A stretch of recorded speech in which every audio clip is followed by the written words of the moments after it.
Buenas noches a todos los presentes. Mi nombre es Viviana Purizaga Ñaupas. Soy médico residente de segundo año de gastroenterología del Hospital Nacional Edgardo Rebagliati Mártens. En esta oportunidad se les va a brindar una pequeña charla acerca de sangrado digestivo en pacientes justamente cirróticos.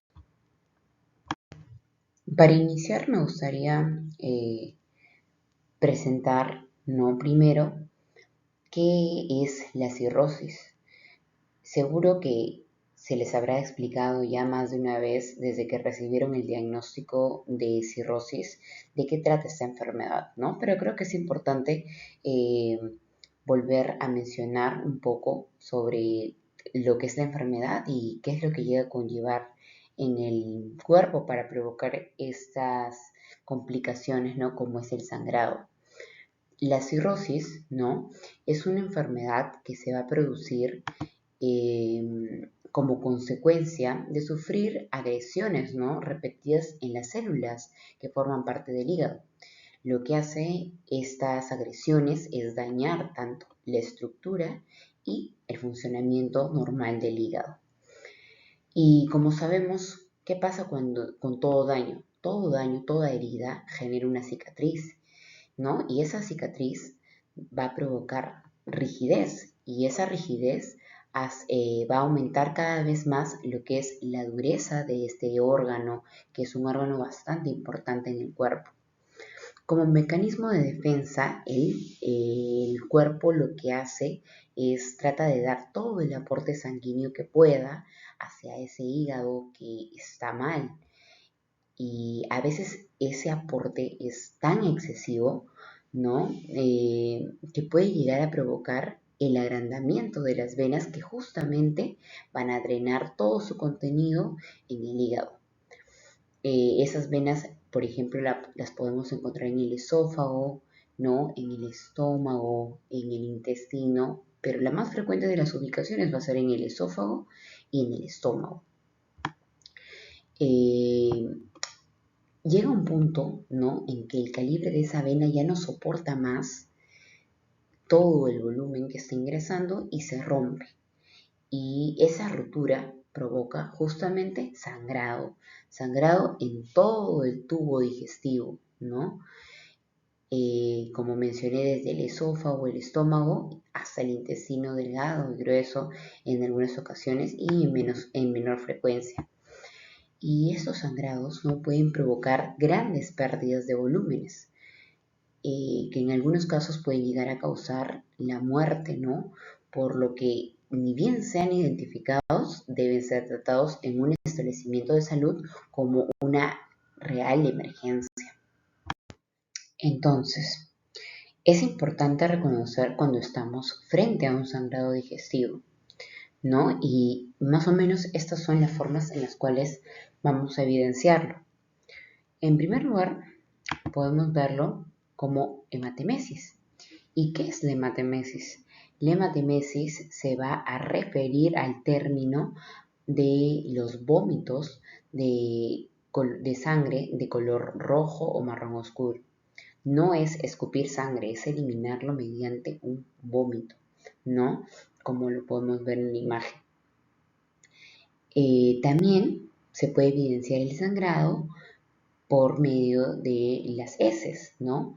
Que eso se le conoce como la melena, ¿no? Son las deposiciones negras, viscosas o brillantes como el alquitrán, pues, ¿no? Acá les pongo una imagen para que más o menos tengan el color negro en su cabeza. Es es un color como, o sea, como lo he mencionado, negro, no es marrón oscuro, es negro. Es así como se evidencia el sangrado digestivo, ¿no? Y estas dos manifestaciones, por así decirlo, van a llevar a algunos síntomas, ¿no? Esos síntomas van a ser los mareos, palidez, debilidad general, cansancio extremo, algunas veces frío en las manos y en los pies, dolor en el pecho. Algunos pacientes también pueden cursar con lo que es la dificultad para respirar y dolor de cabeza. Todo esto, ¿no? Estos síntomas se van a presentar como significando, ¿no? Que probablemente la hemoglobina haya bajado bastante por la pérdida brusca de sangre en grandes volúmenes, ¿no? Que se le conoce en un término médico como anemia, ¿no? Y justamente esta anemia no es una anemia leve, ¿no? De poco, de poco, de poca cifra, sino que es una anemia severa, una anemia bastante considerable, puesto que estamos perdiendo bastante sangre. Entonces, una vez ya descrito cómo reconocer este sangrado, debemos también tener algunas pautas de qué hacer cuando justamente ocurre. Lo primero es no comer o tomar ninguna medicación para intentar parar el sangrado, ¿no? Puesto que ello puede empeorar la situación, los alimentos pueden pasar, en vez del tracto digestivo, pueden pasar al tracto respiratorio y eso puede generar complicaciones en las vías respiratorias. También es importante, por la misma razón, no estar en una posición echada totalmente, ¿no? Se trata de recomendar lo que es la posición sentada, porque al estar echados también podemos predisponer a lo que es que el vómito, en vez de ser exteriorizado, pase a otra vía como son las vías respiratorias y pueda generar neumonías, ¿no? Por esa aspiración de sangre que se ha tenido involuntariamente. Y lo más importante es acudir a un servicio de emergencia lo más pronto posible, ¿no? Porque como se ha comentado desde un inicio, este cuadro es un cuadro que puede llegar a generar pérdidas de muchos volúmenes y puede provocar la muerte, ¿no? Entonces es algo que sí o sí tiene que tratarse en una emergencia. Para terminar, no es importante aclarar esto. ¿Todos los pacientes cirróticos van a presentar sangrado digestivo? No, la respuesta es no. Sin embargo, pacientes con cirrosis descompensadas tienen más riesgo de desarrollar estas complicaciones, ¿no? Y la pregunta que surge es cómo se provoca la cirrosis descompensada, ¿no? Mientras uno no siga las recomendaciones dietéticas que son dadas por su médico tratante.